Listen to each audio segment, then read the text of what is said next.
for governorship election in the states.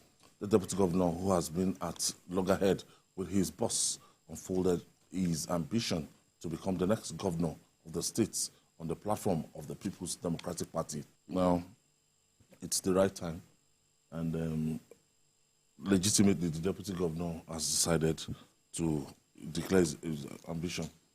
If he's going to get the PDP ticket, we don't know. Yeah, the deputy governor has asked for forgiveness, and Obaseki, his boss, has said, well, as a Christian, he is prepared to forgive if it comes from his heart. I don't like reading that they still quarreling with Obaseki, because the way Obaseki spoke, he was prepared to forgive and forget if indeed there was a crime committed.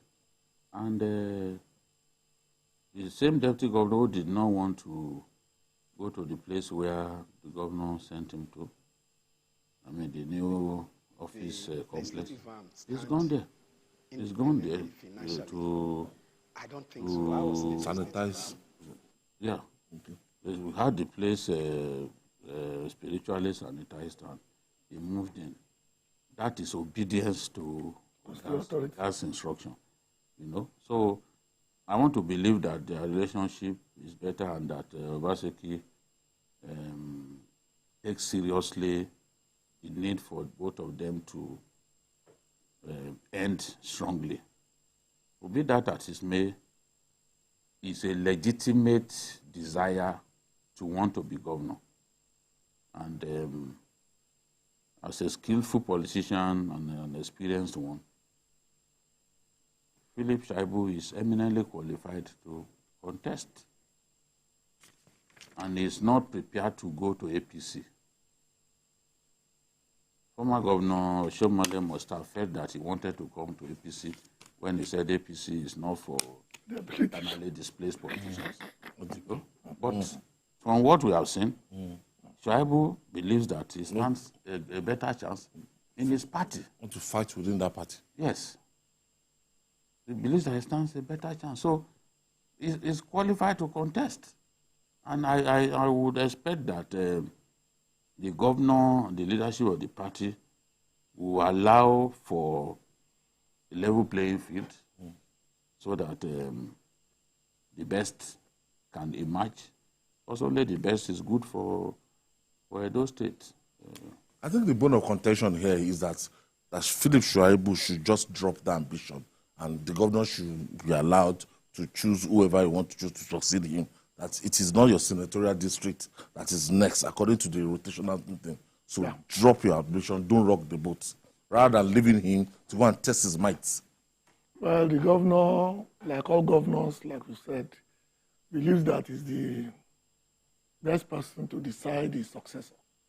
And he has made it abundantly clear that this time he's neither coming to the north, where Oshemole came from, and where Shaibu also came from. And he's not coming to the south, where the governor came from. I think they are looking at central to get it. But all these are permutations based on ignoring certain realities. Philip Shaibu is a politician. And you don't know, personally, I don't know any politician who is not an optimist. They believe they can squeeze water out of rock.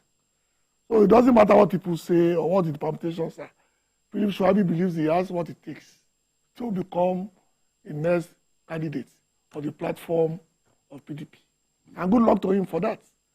But what is interesting going forward is going to be, what will this now do to the relationship between the governor and his deputy that has just been repaired less than a month ago? And that, to me, will be the drama we have to look out for. Because by saying that you want to give the state a practical leader, that, of course, is already an indirect indictment of whoever is the governor today. And that, to me, is going to be how he's going to run a campaign. That's not what he meant. He feels that, okay, the person coming does not have the experience that he has. Okay. What he's saying is, look, the state needs someone who hit the ground running immediately. that is somebody already familiar with the ropes, not someone coming to learn the ropes. So that means he's aware. The point that he's making. He knows that his principal is supporting a banker without political experience. A non-politician. Yes, so he believes that, look, the state needs someone who will just hit the ground running, comes into office, is already familiar with the terrain, he will settle down quickly, and then begin to work. I wanted to ask him. He was thinking that, okay, whoever they are bringing now will amount to an experiment. You understand? Just like amount to an governor. experience. Experiment. You know, something that the person is not familiar with. But Philip Shuaibu is in his natural habitat as a political animal. So he believes that, look, I am the best placed to continue the job that Obaseki has been doing for all these years. So I wanted to ask you that, look, does he have the capacity to pick up that ticket at the expense of the governor in the same political party? I don't know. I can't say, but I've seen people do that. Yes, I've seen people. It depends on you see, the leadership of the party is very crucial.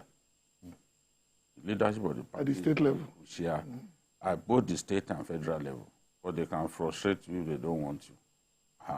We've seen how we did. What is the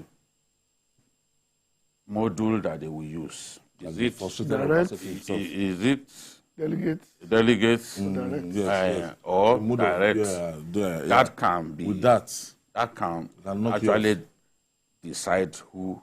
Who will emerge? So for people who are popular, for example, it will favor them when you say direct, and direct will take it completely out of the governor's hands. So we will not allow that. Except they are prepared to massively compromise the system.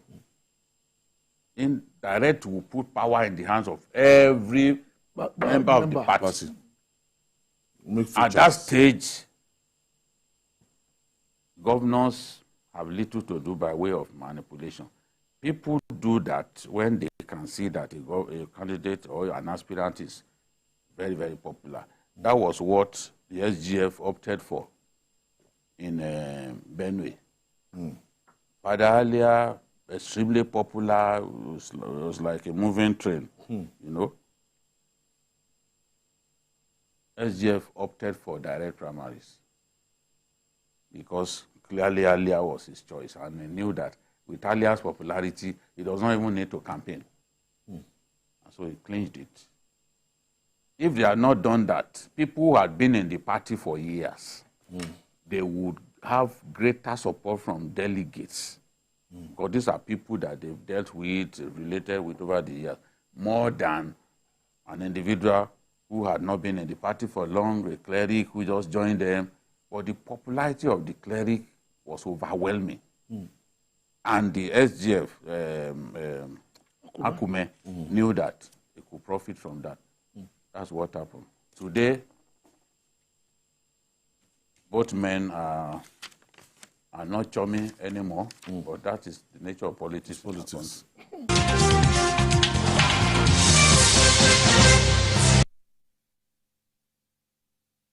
The apex court in the land has spoken.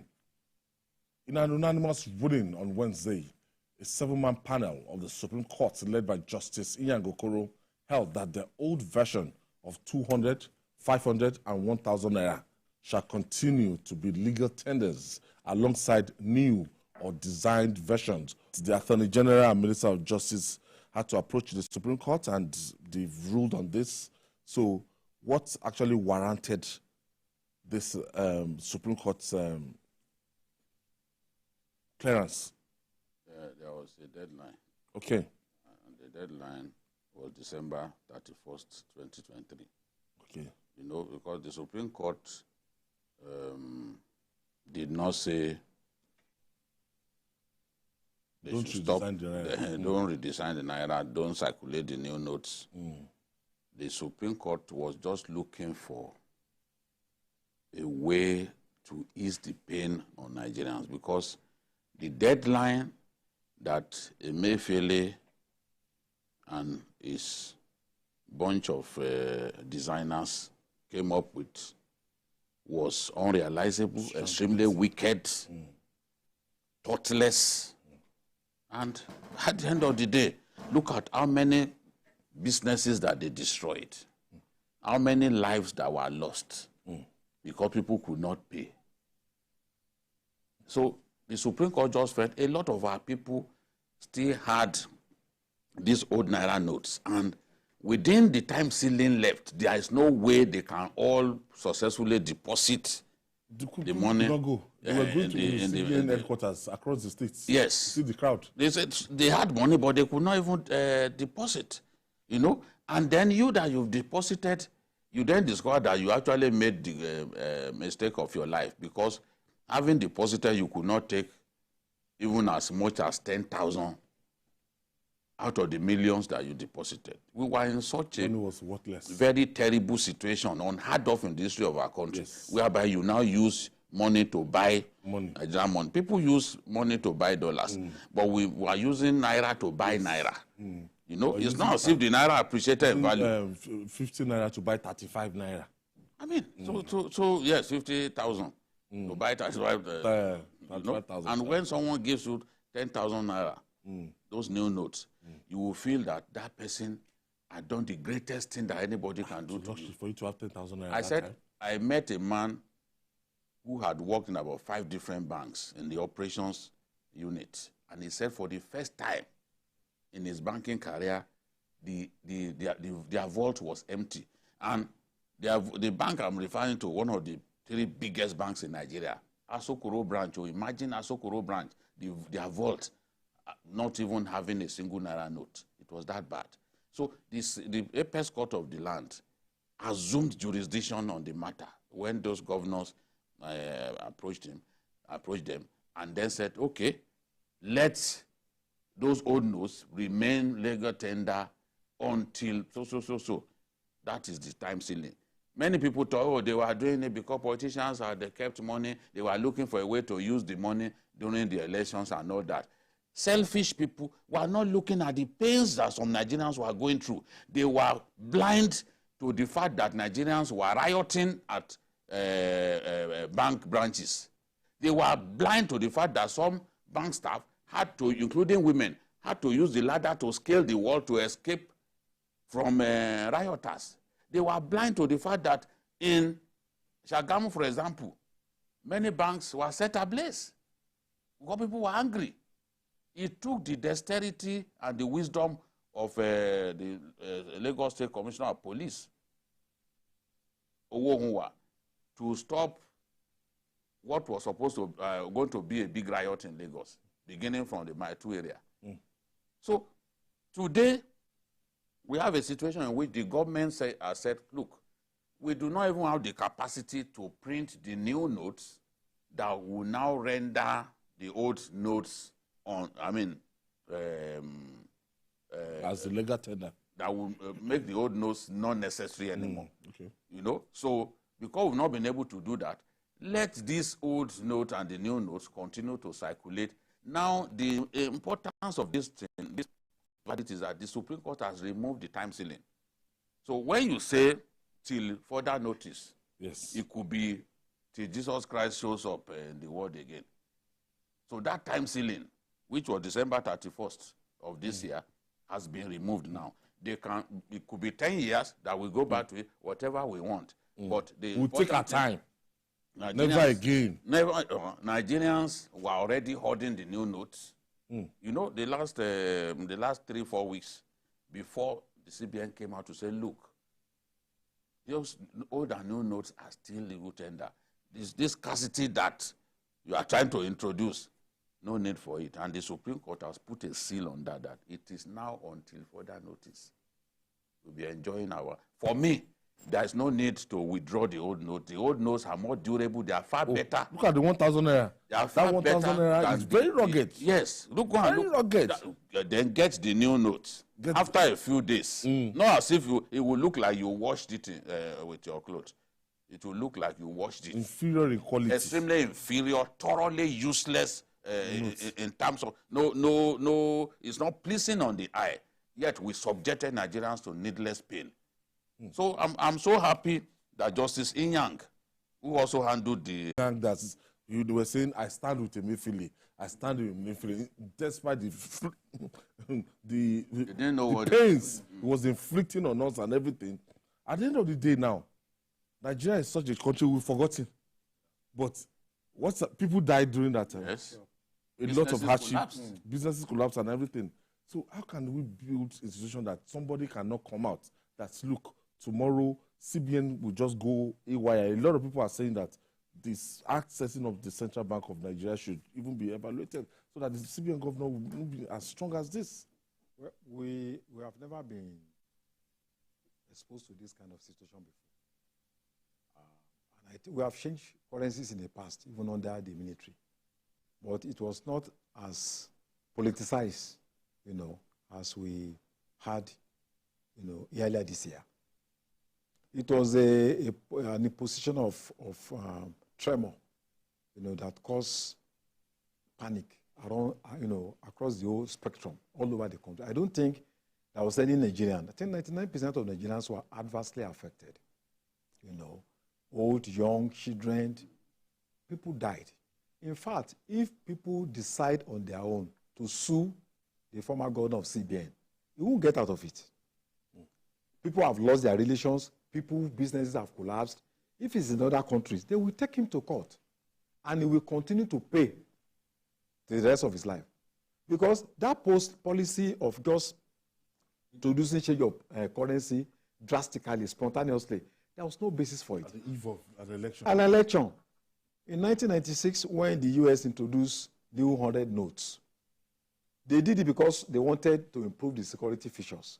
Because there was improvement in scanning, IT technology that could almost scan currencies and produce a carbon copy. And they had a long process, that the old note remains a legal tender. Even when UK was changing its own money, because after the Queen died, a new king came in, they wanted a new portrait. They are telling you to go into about months of campaign.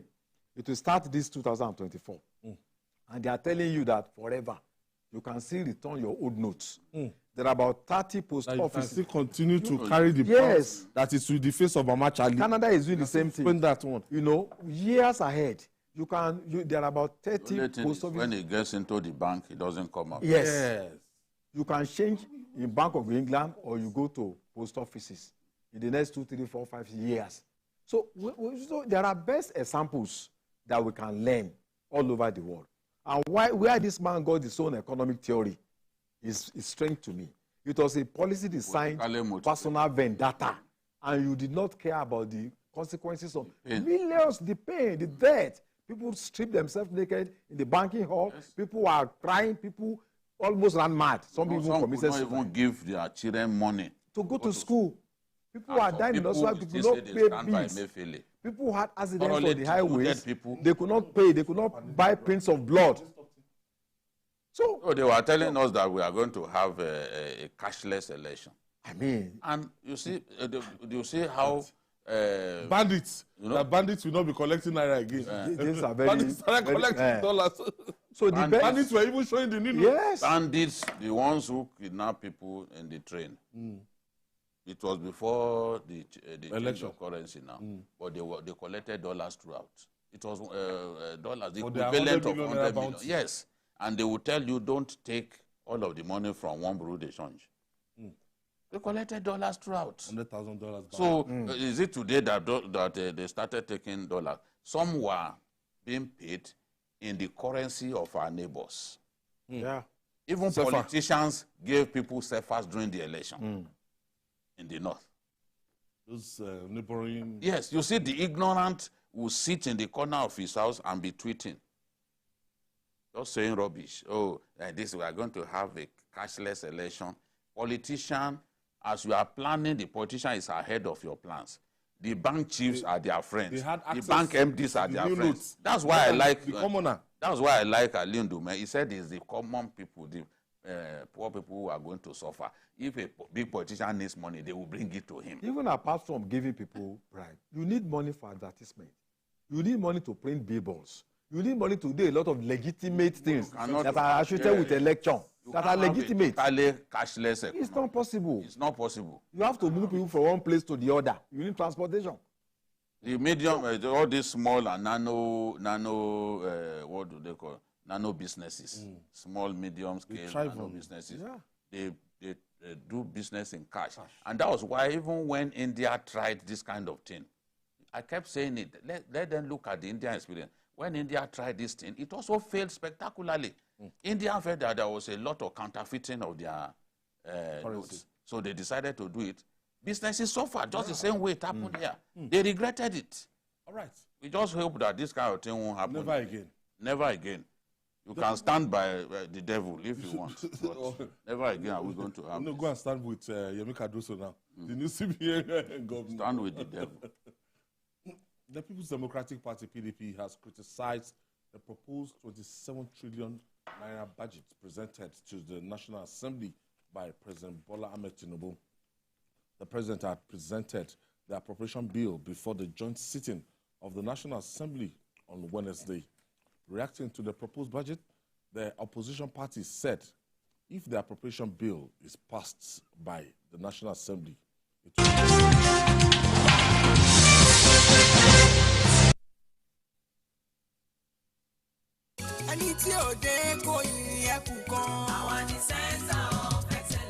Lagos is the most visited state in Africa as the 5th largest economy on the continent. Covering the state and its government is no mere feat, it's a busy beat.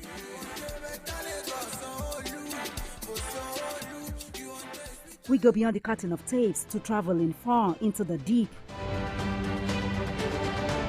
I want to thank the Lagos State government for the healthcare facility. To bring stories that cut across all spectrums. A greater Lagos shall be ours. We tell you stories that define our collective well-being as Lagosians. I'm Adedoja Salamadini. I live in Lagos, inside Lagos.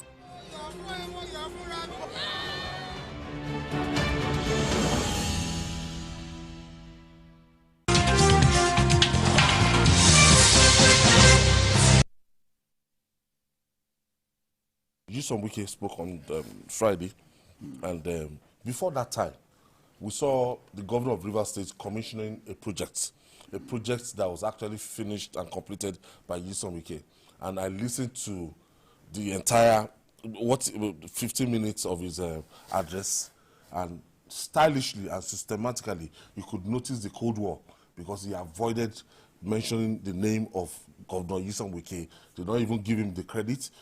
Was talking about being prepared to do anything that is possible to defend his people and to defend the people of Rivers State. So on Friday, Nyesom Wike came out to say, look, see, this is just the beginning, that we've not started at all. And Nigerians felt that, after the intervention of President Bola Tinubu, that, they might have shot their sword, and everybody, all is looking good. We saw them in that church service. They were both shaking, and the governor saying that he's my boss, he will continue to be my boss. And I was deceived. I thought by now the tension would have, been de-escalated. Well, to a large extent, the tension has been de-escalated. If Wike had not talked, we would not have known that things were still bad, because at a point we were thinking that the state will go up in flames. The president's intervention calmed things down, no doubt about it. Even Wike said, well, because of the president, the president gave instruction, you don't do this, you don't do this. So he is slowing down. It's unfortunate, but Nyesom Wike needs to realize that there's nothing happening between him and Similaye Fubara that is not happening in most states. Governors want to determine their successors, sometimes impose their successors on everyone. But you have no guarantee that the person that you have imposed will be loyal to you all through. There's nothing that they've done to Wike that is strange in the context of Nigerian politics? Nothing. I've seen worse situations. He's talking about 3 months. What is 3 months? There are people who fought their godfather the same week that they came into office. There are people. So if 3 months to him is too early, he should ask Jim Nwobodo. Jim Nwobodo went to bring Chimaroke Nnamani from the U.S. He was a medical doctor in the U.S. Brought him here. He fought Jim. He fought Jim to a standstill. They divided the House of Assembly. At that time, the Jim supporters in the House were sitting in Abuja. They dare not sit in Enugu. Enugu was too hot for them. Invariably, he was able to win some of those Jim supporters to his side. And effectively, he took complete control. He did not want Jim to interfere in the running of the state. Yeah. It was the same coin that Sullivan Chime. In fact, Sullivan Chime began to fight Chimaroke Nnamani's aides and other people that they were in the cabinet together the same week that he took over. Some of I had friends in the government at that time. People like Ogazimora, Igboneku, Ogazimora. They chased them out of their government quarters the week that Sullivan Chime took over. And Sullivan Chime effectively shut out Chimaroke from the affairs of the state. We've also had what happened between the Secretary of Government of the Federation, Akume, and the pastor, Father Ilya, that he put from the week that he took over. He left no doubt that he does not want to entertain a godfather. That's what happened. Today, they don't see eye to eye. Today, their aides, they don't like one another. This is a fact. Two different persons did the same thing to the former governor of Gombe State, Senator Goje. Dan Kwabo did the same thing to him. Remember on the day that Senator Goje lost his wife, Dan Kwabo came to the house and he said, "You, from the inauguration arena, you've not entered this house." You remember? Because we played that video here. They were speaking in Hausa, but I translated it. He said, "From the inauguration arena, you've not visited this house." This same woman was the one who used to take good care of you. It was after he died that you knew that this was your house. As if that was not enough, that one left. The same Danjuma Goje brought the current governor. In fact, the breakfast that this one served him is worse than Dankwambo. Dankwambo may not talk. Dankwambo was a gentleman. He served a warm breakfast. This one is very good. You know, the mafia people say revenge is a meal best served cold. Very good. Goje was coming into town for the wedding of his, I think, granddaughter also. They stopped Goje from entering town. How can a governor do that to the person who facilitated his becoming governor? So, see, if you're even, that's why Wike needs to slow down. I know how painful it can be when you feel that someone has betrayed you, and I think it's shameful for them to be bringing ethnic issues into it. It's not. Fubara is not an Ijaw governor. He's the governor of all. I'm telling you. Don't bring, because I saw some of the Ijaw leaders that are coming and say, no, that is wrong. Busy telling them too that he could have gone for his own brother, an Ikwere person. And the Ikwere man will win because they have the population. Yes, exactly. Their local governments are the biggest. What are we talking about? So if he went for you, you ought to remember that it's done you a favor. And what Wike is saying is, look, many people had sleepless nights to put you there. You have no reason to treat them shabbily. But as the elder, people were asking him that question, as the elder is the one who needs to slow down a bit. Otherwise, the outcome may not be palatable for him. AY, you asked one of the most fundamental questions during that interview, because you were there, and I watched you. You asked former Governor Wike, sir, is this not karma? I wish our producer can play that. You are trending on social media. You are trending. That's your question. Okay. Yes, you are trending. What goes around comes around. You said what goes around comes around. And I was expecting him to. He was dancing around. Yes. No. He was right. Yes. He was right because Amechi didn't make him governor. Never. Amechi didn't make him governor. No. Amechi didn't make him governor. Unlike him, he made. You see, there is a difference. Yes. I understand where it's coming from. When Amechi ran away to Ghana, he thought he would kill him. They were the ones who fought for him. They were the ones who fought for him. He was right. He made someone governor. Amechi didn't make Wike governor. BKO. Amechi went for someone else. Let me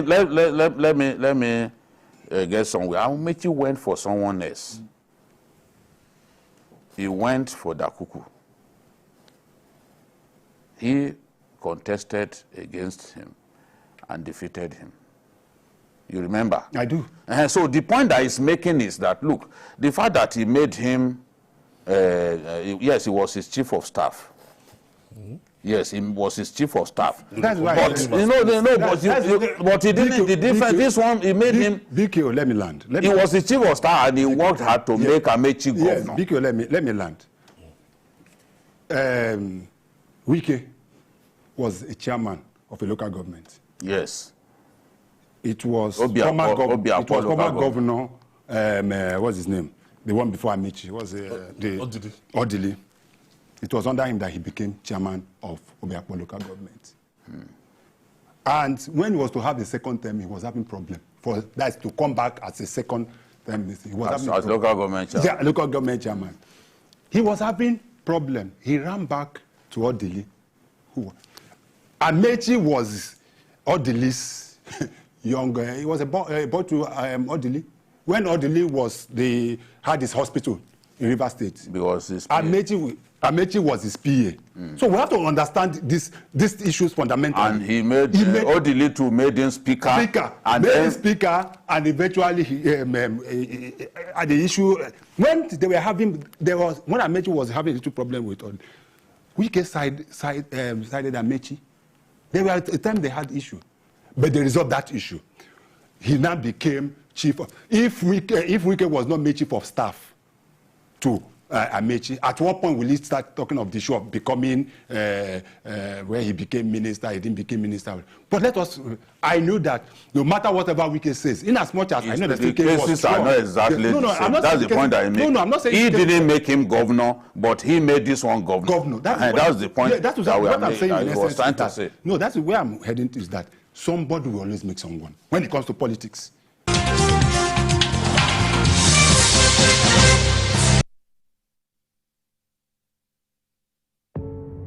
Doubt and fear doesn't occur at the canvas, it shows in the canvas.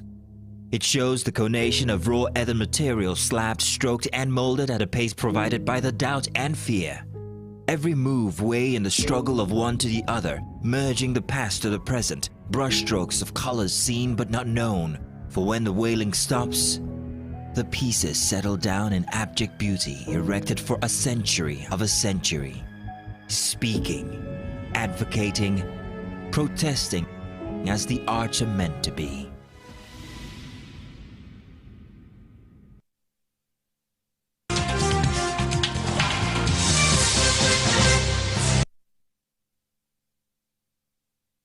The major political actors in the crisis, Governor Similaye Fubara and his predecessor, Nyesom Wike, have reached a truce after a meeting with President Bola Ahmed Tinubu at the presidential villa in Abuja.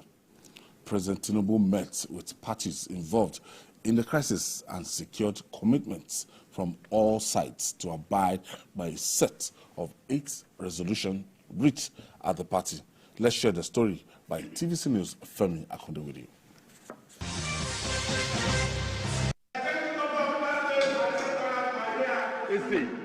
The meeting was at the instance of President Bola Tinubu. It is a last-ditch effort to salvage an already bad political situation in Rivers State after an initial attempt by President Tinubu to reconcile the differences between Governor Fubara and his predecessor, Nyesom Wike, failed. The meeting lasted more than 3 hours, but was able to reach some crucial resolutions which may pave way for the restoration of peace in the volatile politics of Rivers State. Among the resolutions reached are that all impeachment proceedings initiated against the governor of Rivers State by the State House of Assembly should be dropped immediately. Also, that the leadership of the Rivers State House of Assembly, as led by Martin Amahewele, shall be recognized alongside the 27 members who resigned from the PDP. The governor of Rivers State shall represent the state budget to a properly constituted Rivers State House of Assembly. At the meeting, it was also resolved that all matters instituted in court by the governor of Rivers State and his team in respect of the political crisis in the state shall be withdrawn immediately. Also, it was agreed that the remunerations and benefits of all members of the Rivers State House of Assembly and their staff must be reinstated immediately, and the governor of Rivers State shall not interfere with the full funding of the Rivers State House of Assembly. It is expected that this meeting may lead to a resolution of the political crisis and ease rising tension in the oil-rich states. All eyes now will be on both Governor Fubara and Nyesom Wike to see how they keep their end of the bargain and implement resolutions reached in a peace meeting brokered by President Bola Tinubu. Femi Akonde, TVC News, Abuja. When you look at this resolution, Jide, I'm just happy because we were saying it here. okay, Even before those leaders, the Rivers leaders, suggested to President Tinubu that he should intervene a second time. It looked so clear to me that only the president could have solved this problem. And here, on this program, we suggested to the president that, look, you can intervene again. And I remember saying that in many issues such as this, one meeting may not solve the problem. You need to meet 1 or 2 times. When you recall, before they were able to solve the Modakeke effect problem, you know how many times they had to meet and all that before they were able to solve the problem. So I'm happy that our president is a listening president. He got involved, and at the end of the day, we have a resolution. we are happy that the president did not allow the Obaseki model to prevail. You know, we had also said that this is a different precedent. Yes. We cannot have a situation in our country where 4 persons, 4 persons, because what they were trying to do was out of 32. They wanted to be running the assembly with 4 persons. Yes, yes. The governor had given them a they've already gone to court. Where they were sitting. Come on. In a place, because it's barbaric. It's barbaric to do that. People who are educated, they shouldn't be going this far. If we say politicians are naturally bad people, so 27 constituencies, decent people will now be Will be shut out. Will be shut out. Decent people should the allowances, everything. Politics, So we can't have a situation in which everyone thinks that because Obaseki got away with it, that I have to do that. No, there's a different person. It's a wicked model. Never would that kind of model thrive anywhere in this country again. No, I will be. That constituents will be robbed on the day that this EFCC and DSS had their quanta in that place. I said, what we had before, when the president will simply not do anything and people working under him will be quarreling with one another, that it should not happen under this presidency. That same day, Asiwaju told the DSS to leave the place with immediate effect, that he doesn't want to see that kind of thing happening. The president must show that he's in charge. Yeah. People are saying, I heard some people on social media say, oh, is Tinubu not APC? What's his business with their with the matter of PDP? Oh, and that state, the father of all. That state is where we produce a lot of crude oil. Yes. And they're already threatening that they will go and attacking our oil installation. So you want the president to be snoring while Rome is burning. He cannot do that. That's not how to be a good leader. So he's waded in and he called the people concerned. You know, the leader said that they even sent for Fubara and Wike, and they ignored the leaders. But to ignore a president in our kind of politics, where presidents have tremendous powers, you know it's not easy. Somebody was saying, will the president be able to prevail on Wike? I said, you know what you are talking about. Wike is his staff. It's his minister, it's his staff. It's just like asking me whether, some of the people in current affairs and TVC, will Jide be able to whip them into line? Oh, may that day not come that you walk under me and I will not be able to face you and tell you the truth. We have to show who is in charge. And the president is in charge. That is the truth. That's what we've seen. Let them go and resolve their issues. Yeah. So for Fubara, there's respite that some very, very aggressive assembly members cannot go and sit down somewhere and say they want to impeach governor. So that impeachment threat, remove it. But those commissioners that resigned and everything out of the situation, they are meant to be represented to the House of Assembly and they will be cleared again. To some, it's a zero-sum game. To some, it's a non-zero-sum game. As a student of public and international affairs, I recall Professor Lai Olorode, former taking out some lessons on former dean of faculty of social science. Yes, on this kind of diplomacy. Sociology. See, with President Bola Ahmed Tinubu, it is a different ball game. Look at the way he resolved the Ondo State crisis. I mean, that is an APC state. Rivers is a PDP state. So the signal that this is sending to others is that we do not have a lame duck president who will sit down and be watching like what Obaseki did with 7 and he got away with all the consequences. It will not happen. So other governors that they think they are planning such a thing, governors that think they are gods with a small g, they should know that it cannot happen under a Tinubu presidency. They should understand that. How can you go and present a budget to 4 people and the following day you are signing find it funny to yourself? Mockery of democracy. You didn't find it funny to yourself. You know there are certain things that I think we have that visuals. I have some of his aides. So you won't be able to I had to call the House members. I saw that visual. I was like, I had to call my brother. I said, I mean, who used to be deputy speaker? No, this is not the visual. I said, that was held in government house. What is the procedure for passing a budget? He said, it must go through first. We must first set up a committee on the budget. See, the budget of Lagos State as we speak, there is a retreat going on in Abuja on the Lagos State budget, which the governor submitted last week. They are doing a retreat on it. So, he said, former committee, they will look at it thoroughly. So 4 people will just sit down. I said there must be first reading, second reading. They will invite commissioners and GMs defend your budget. The national budget, I could see Oshomole asking the Minister for Trade, I said, what do you need 1 billion for to travel? To go and do. Sit down in your office. Sit down in your office.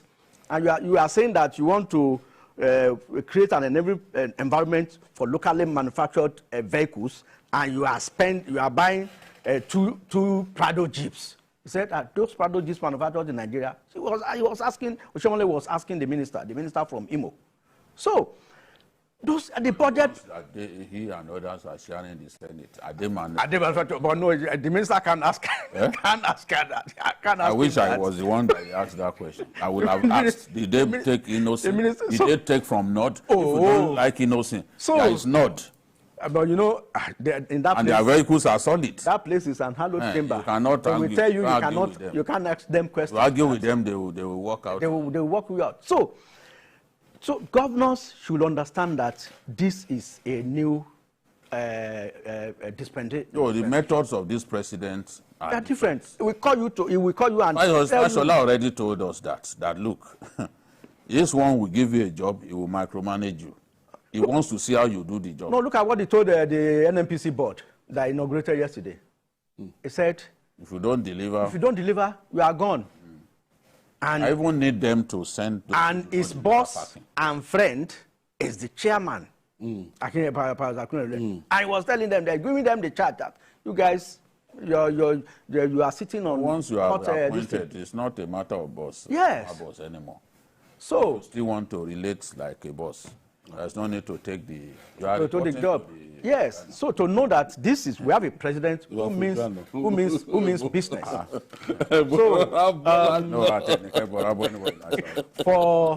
For Rivers, honestly, I give kudos to the elders, the likes of Chief Odili, who said no, we can't allow this to happen, and the likes of Chief Edwin Clark, who said, how can you go and demolish?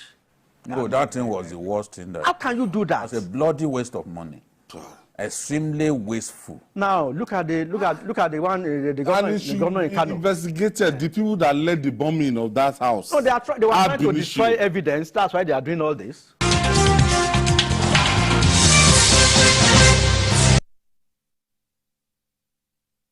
Footballers from the country scooped a major CAF 2023 awards. President Bola Tinubu has congratulated Super Eagles forward Victor Osimhen on winning the Men's Player of the Year award. The president also celebrated the remarkable achievement of Super Falcons Asisat Oshoala, who claimed the Women's Player of the Year award for the 6th time, and Chiamaka Nadozie, who was awarded the Women Goalkeeper of the Year, as well as Super Falcons for emerging the Women National Team of the Year. Yeah. Wow. When was the last time we won this award? It's 4 years ago. It's 4 years ago. And who was that? And that was Nwankwo Kanu in 1999. And a country like Nigeria stayed more than 2 decades for a glorious day like this. And Okocha never won it. Okocha never came close. Despite, you know, all Okocha had, in the days of JJ, some felt that it was because of the voting pattern that never went in favor of Austin Jojo Okocha. But by and large, with the results that we've seen, from where TVC Studio is... voting pattern, why did it favor Victor Ikpeba? There was a time that we won it back to back. In the 90s. 3 straight years. Amunike and the likes, winning it back to back. Amunike, Kanu, and the likes. But unfortunately, it stayed away from Nigeria for a very long time. But the good news is the fact that Osimhen, who was hawking on the streets of Lagos many years ago, Olushosu, not far away from where TVC Studio is, where we are talking. You know, in fact, Asisat Oshoala was even saying it last night, the boy from Olushosu. You know, and this is kind of story. Yes, you know, the boy from Olushosu. You know, dump sites. And this is what we have today in front of us, dominating the men's category, the women's category. Like they say, whatsoever a man can do, a woman can do better. Oshoala has been unstoppable. No woman living on earth in Africa has won that award more than Asisat Oshoala. 6 times. It's a record. And the truth is, all these things don't just happen like that. It takes a lot of hard work, a lot of effort, a lot of sacrifice. And that's why we must appreciate footballers like Osimhen, footballers like Asisat Oshoala. You know, I was talking to BKO some days back, and I was talking about the influence Lagos State has had over the years on footballers in Nigeria. Take a look at some of the big names we know today. They have a base in Lagos one way or the other. And that's why the state must continue to generate a lot of enabling environments, for footballers and the likes. Asisa Atikurudu, Osime here in Lagos and all that. So it's a good one. The Falcons making the team of the women's team of the year. Nadozie, the goalkeeper of the year. I think this calls for a lot of work from the Nigeria Football Federation, and we hope this will rub off positively on our football. Unfortunately, our Super Eagles, they're not doing very well. They are not. All-time low. They are not. The truth is our football has been going down. Even in terms of talents, we've been going down. That's one reason we've not won this. If we had a standout player like Liverpool's Mo Salah, you will win now. Or you had a standout player like Sadio Mane, you will win. So for a long time we didn't have, because look, you have to also, at club level, Victor Osimhen won because he lifted Napoli on his shoulders. Napoli last won that title in 1986. Diego Armando Maradona. During Diego Maradona's time. Of blessed memory. So he became the hero of an entire city. So who is that Nigerian player who carries his own club on his shoulders? This boy did it. When Victor Ekpeba was in Monaco, they called him the Prince of Monaco. He was Africa's best footballer at the time. There was a time when we dominated it. Today, at national team level, we are doing badly for the women, for the men. Even the women, I think we can still do better. Because when they won the thing, I then told myself the best women's team of the year, it must have been based on our performance at the World Championships. That's it. Because South Africa has been beating us lately in women's football. So they look much more assured when they are playing against us. And they came to Lagos to beat us 2-0 last year. That's it. So we need to improve. These individual prices will amount to nothing if we cannot get these national teams to improve. That's what matters the most. We're going for the Nations Cup. It's 30 days, 31 days to the Nations Cup. Everybody is scared. We're scared. We don't know what is going to happen. It could be a disgrace. Because small teams are the handwriting is on the wall. We don't even have goalkeepers. We don't even know. Gone are those days where we could easily name our first 11 in the national team. Honestly, I can't. Today, we can't. No, I can't. From the days of Okala in the goalkeeping, we never had issues with goalkeepers. Today, we are battling with who will be the first choice going to the Nations Cup. A goalkeeper was telling me that it will be difficult for an home-based player to come into the national team today because the home-based goalkeeper should be able to also coordinate the defense, talk to the players maturely. And when you have players who play at the highest level and you are coming from the league where we expect so much also from players, then there are a lot of concerns. They will not respect him. They will not respect him. And that's the beginning of the defense line. You must be able to control yes. As a goalkeeper. As a goalkeeper. Take charge. Shout at them when they are not doing There are fears. And you see, I must also say that the past administration should also allow the new administration run football. That's it. That's it. We don't have a good coach too. No. We have see evidence of coaching. We don't see evidence of coaching. So for me, if it's an home-based person, or if it's a Nigerian that you get a very good Nigerian. And we have them. We have them. We have them. Coached outside of our country. Yes. Osime was saying, if not for Amunike, he will not be there. Yes. Dedicated award to the man that brought him out. But these are coaches we don't respect. These are people we don't value. You don't value our own. The last time we won the Nations Cup, it was in Nigerian. That's it. Okay. Stephen Keshin.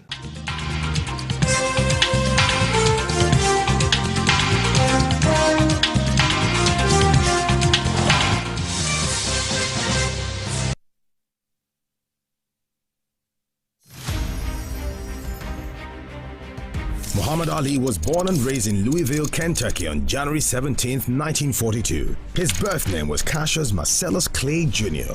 He began training as an amateur boxer at age 12, and at 18 he won a gold medal in the light heavyweight division at the 1960 Summer Olympics and turned professional later that year. In his early years as a professional, Clay was more highly regarded for his charm and personality than for his ring skills. He sought to raise public interest in his fights by reading childlike poetry and spouting self-descriptive phrases like float like a butterfly, sting like a bee. On February 25, 1964, at age 22, he pulled off a major upset, defeating Sonny Liston to win the World Heavyweight Championship.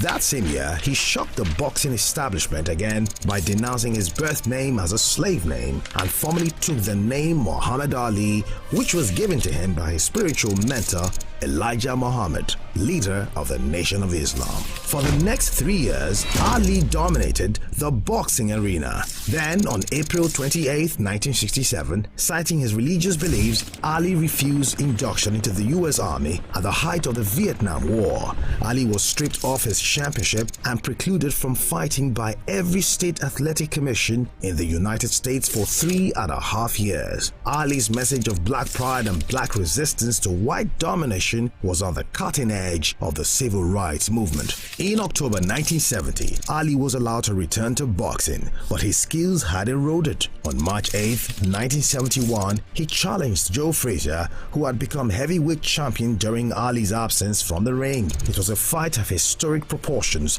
billed as the fight of the century. Frazier won a unanimous 15-round decision. Following his loss to Frazier, Ali won 10 fights in a row, 8 of them against world-class opponents. After defeating Norton in a rematch, he fought Joe Frazier a second time and won a unanimous 12-round decision. Ali was the first fighter to win the World Heavyweight Championship on 3 separate occasions. He successfully defended his title 19 times. His place in boxing history as one of the greatest fighters ever is secure. His final record of 56 wins and 5 losses with 37 knockouts has been matched by others, but the quality of his opponent and the manner in which he dominated during his prime placed him on a plateau with boxing's immortals. Outside boxing, Ali attained success as a spoken word artist, releasing 2 studio albums, I Am the Greatest 1963 and The Adventures of Ali and His Gang vs. Mr. Tooth Decay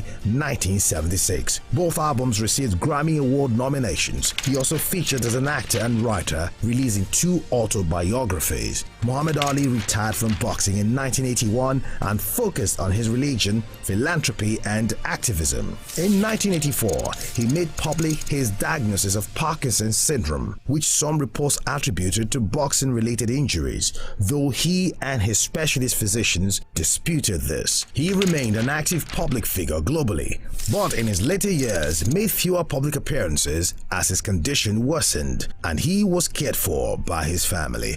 Ali was chosen to light the Olympic flame at the start of the 1996 Olympic Games in Atlanta, Georgia. He died on June 3, 2016.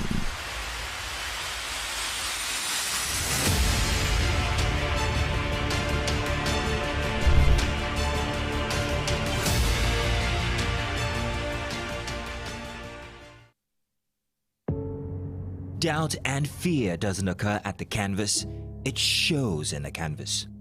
It shows the conation of raw earthen material slabbed, stroked and molded at a pace provided by the doubt and fear.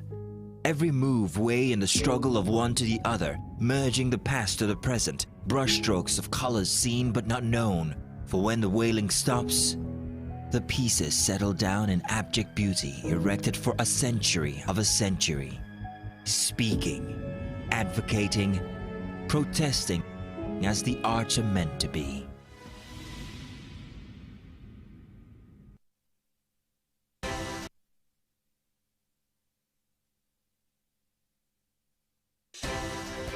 At TVC News, wherever the big news story is happening, we're geared up to break it. TVC News, first with breaking news.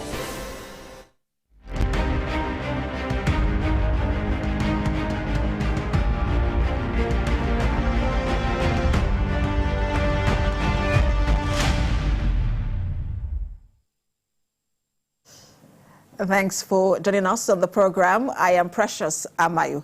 You can now join the conversation on X, formerly Twitter, using Beyond 100 Days and TVC News NG. Now let's get into the conversation. Civil servants are optimistic on the implementation of living wage promised by President Bola Tinubu at his New Year's speech. Workers in Abuja expressed this expectation as they resumed work. Maria Mohammed has details. 2023 was not particularly a good year for many Nigerians. While some still look back and are thankful for smooth villain transition, others talk about the tough times caused by the removal of fuel subsidy. The year 2023 saw rising inflation, hiking prices of food, commodities and services. All of these are things many workers wish to forget in a hurry. It was indeed a difficult period for workers whose purchasing power diminished and could not cater for their needs during the Christmas and New Year holidays. As the first day of resumption for 2024, TVC News went to the Federal Secretariat to interact with workers and hear their expectation in the new year. Government should try as much as possible, because things are very expensive in the market. Government should try as much as possible to please this minimum wage. And as I'm telling you now, we've not received our 35,000 wage award, but we are still hopeful that they will pay them, because this government we know is talk and do. Expecting a loss from the budget, especially with the civil servants, where it affects us much, is our palliative. It has not been paid. At least we have like 3 months outstanding. I hope they will fulfill their promises, because they are there, we are here. We are the engines moving the country. So I hope they will be fueling the engines to move the country forward. We know Mr. President to be a man that has that hate poverty. I believe he has the best wishes for Nigerians and Nigerian workers. Civil servants and other Nigerians are optimistic that with the President's 2024 policies in place, the renewed hope agenda will be formally achieved. Maria Mohammed, TVC News, Abuja. And let's tell you some highlights of President Tinubu's New Year's speech. The president was thankful for a peaceful transition of power and uninterrupted 24 years of Nigeria's democracy. The president highlighted the importance of his international journeys since he assumed office. A new national living wage will be implemented. The top priority areas in 2024, according to the president, are security, job creation, and investment. The president also appreciated Nigerians for standing by his government as it takes some difficult decisions. He talked about the concerns of Nigerians regarding rising cost of living, high inflation and underemployment, and he said that they will witness retrogression in 2024. The pace of service delivery across sectors will be accelerated. The power installation projects to strengthen the reliability of Nigeria's transmission lines and national grid are ongoing across Nigeria. The president also said to ensure food security for the nation, 500,000 hectares of farmlands across Nigeria will be cultivated to grow maize and other crops. Every obstacle that impedes business competitiveness in Nigeria will be fought. The president said policy coordination, evaluation, monitoring, delivery units will ensure governance output, improve the living conditions. Meanwhile, the Trade Union Congress, in its New Year message, resolved to demand the following from President Tinubu's administration in 2024. Number one is that all agreements between labor and government, including the payment of the monthly 35,000 wage awards to public servants in a local government, state and federal government, must be implemented until a new national minimum wage is implemented. Now, a new national minimum wage must be negotiated and implemented. Number three is inflation, which is running at 28.20%, must be drastically reduced to the sub-Saharan African regional average of 9.4%. The fourth demand from the organized labor is that governments at state and federal levels should stop the unnecessary, economically unwise and unpatriotic tradition of taking loans, especially when these loans only end up being used to purchase thousands of expensive jeeps for legislators, that's SUVs. Now, among others, this demands, amongst many others, but how joyful and prosperous will 2024 be With the promise of living wage for workers by President Bola Tinubu, we have joining us public affairs analyst and former president, Nigerian German Business Group, Joe Femi Danguru. He joins me on the program. So good to have you join us. All right, so let me start by asking you just generally, how much hope do you think that the president's speech brought to the hearts of Nigerians?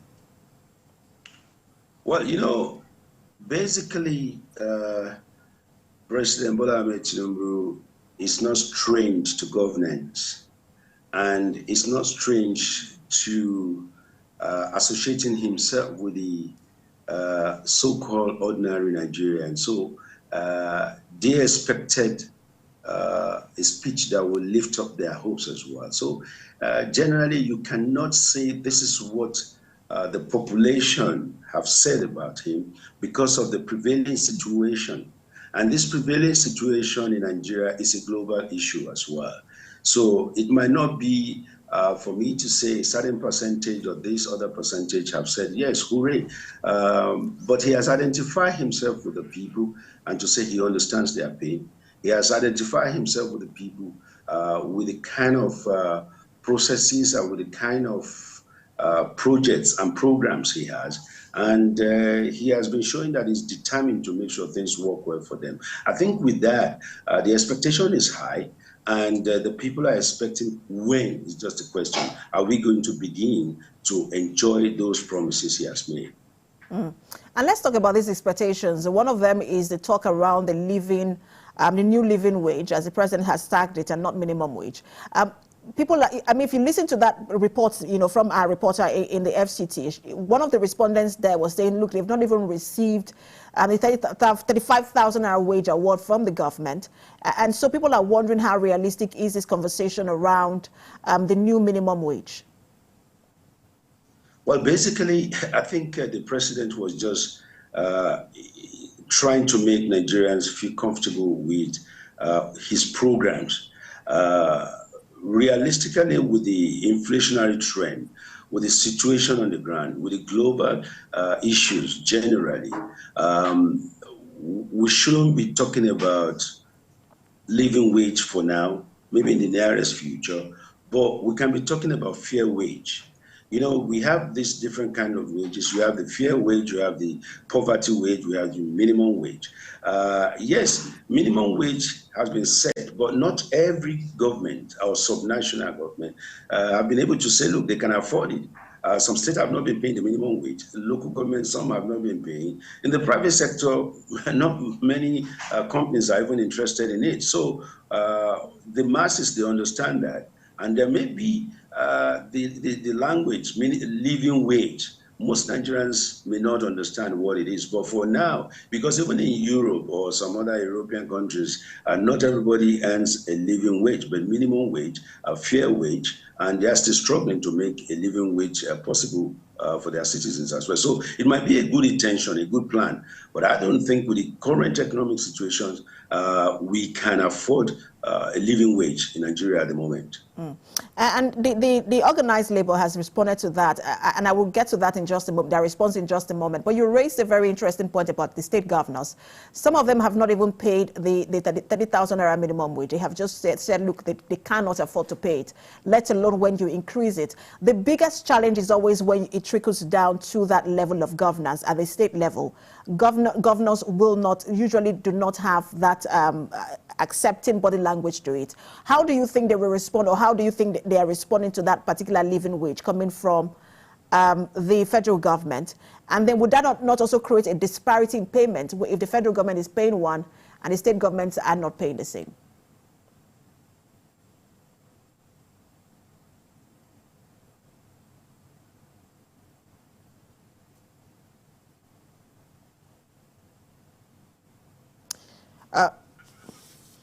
All right, looks like we have lost connection with Mr. Femi. We'll just take a break now, and then when we return, we'll continue the conversation with him.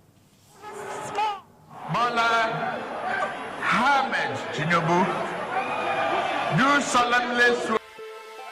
Every weekday on Business Nigeria, we uncover the secrets of the financial world, breaking down intricate economic and financial matters. We analyze the stock market, shares, bonds, and the thrilling world of cryptocurrencies. We unveil and analyze complex policies of the CBN and other government parastatals as they affect your everyday life, keeping you a step ahead every time. Okay, this is the Facts matter. Our team dives deep to separate facts from popular opinion. We simplify complex government policies as it impacts your everyday life, helping you navigate the ever-changing financial landscape. Watch Business Nigeria every weekday at 2 p.m. only on TVC News. First with breaking news. Every major news story is with many perspectives and layered with different levels of impact. Hello. What time did this happen? We will be right there.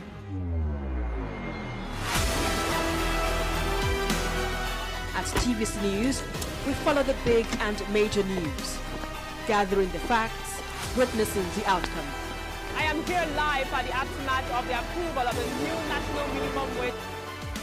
We are TV station of the year, not just for breaking news, but for being first, fair and accurate. TVC News, first with breaking news.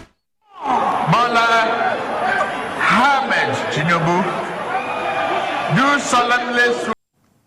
All right, thanks for staying with us on Beyond 100 Days. We're still speaking on the president's speech with a focus on his promise for a new living wage for Nigerian workers. And we've been speaking with the public affairs analyst and the former president, Nigerian Gemma Business Group, Joe Femi Daguru. He's still with us and is joining us virtually. Mr. Daguru, just before that break, I was asking you about how you think that the subnational level would look at this and accept this, because bearing in mind that, look, some of the governors have not even implemented the 30,000 naira minimum wage. And what are the challenges at that level in terms of this new living wage that the president is proposing? You see, there are a lot of things that will contribute to that, because most of these states depends on the contributions made by Abuja, the federal, from the federal purse.